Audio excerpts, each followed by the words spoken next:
Um exemplo de composição de funções é este que está esquematizado aqui. E o que aqui temos deve entender-se da seguinte forma. Temos aqui uma função, a esquematização de uma função f, portanto, em vez de dizermos o que a função f faz com uma fórmula, dizemos com este esquema. Isto é relativamente prático quando o domínio tem poucos elementos, como este aqui, em que só temos 4, e o que este esquema mostra é que, por exemplo, se quisermos calcular f de 1, o valor de f que a função toma quando x é 1, temos aqui o 1 e vemos que a função aplica 1 em 1, portanto f de 1 é igual a 1. Por exemplo, se quisermos calcular f de 4, consideramos aqui o valor 4 e ele é aplicado pela função f em 2, portanto a imagem de 4 é 2, etc. Portanto, ficamos aqui com uma descrição daquilo que a função f faz. E a função g é analisada da mesma forma, ela aplica valores de b em c. Portanto, podemos resumir aqui que o f aplica valores de a em b, o a é o domínio, o b é o contradomínio e o g aplica valores de b em c.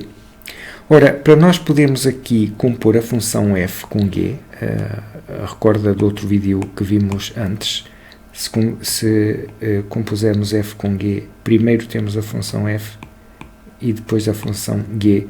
Os nossos valores de x que aplicamos a esta função composta são valores do domínio de f, porque começamos aqui pela função f. Então nós podemos ver aqui, se representarmos a função composta desta forma, g de f de x, qual é, por exemplo, a imagem, vou pôr aqui do lado esquerdo, de g de f de 2. Então nós tomamos o valor 2, a imagem de 2 por f é 1, portanto o f de 2 é 1, e agora continuamos calculando o valor que a função g tem no ponto 1, que é 2, e portanto a função composta aplicada a 2 produz a imagem 2. Podemos ver outro exemplo aqui, se quisermos ver, por exemplo, qual é a imagem que a função composta apresenta, calcula deste 3, queremos calcular g após f de 3. Ora, começamos por calcular a imagem de 3 por f, que é 3, portanto, aqui dentro destes parênteses estão 3, e isto leva-nos agora a calcular g de 3, que é 4.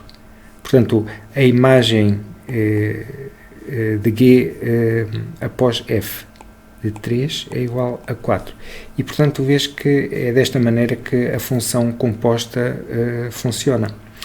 Ora, o que há aqui a ver é que quando nós queremos compor uma função f com uma função g, portanto, quando queremos construir esta maquinaria maior,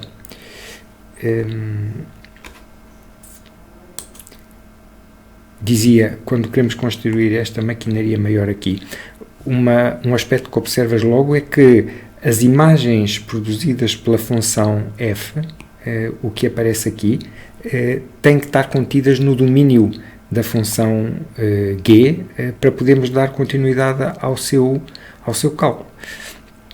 Portanto, uma composição destas supõe sempre que o contradomínio da função f está contido no domínio da função g.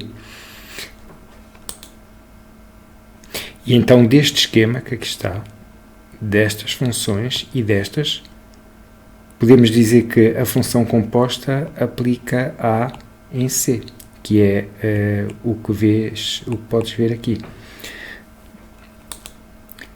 Já agora observa também que nem todos os elementos do contradomínio de g são usados pela função composta. A razão está aqui, é que o 1 é a imagem de 4 por g e não há nenhuma... O 4 não pertence à imagem da função f. Nenhum destes elementos que aqui está aplica no elemento 4, portanto acabamos por não usar o 1. Quando nós temos uma função definida desta forma, neste caso G, após F, definida como uma aplicação de A em C. Mas há elementos do contradomínio C, como por exemplo este, que não são a imagem de G composta com F.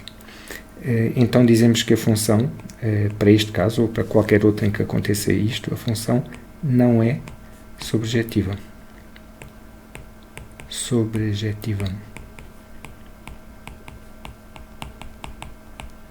Isto tudo para te dizer que quando uma função é sobrejetiva, o contradomínio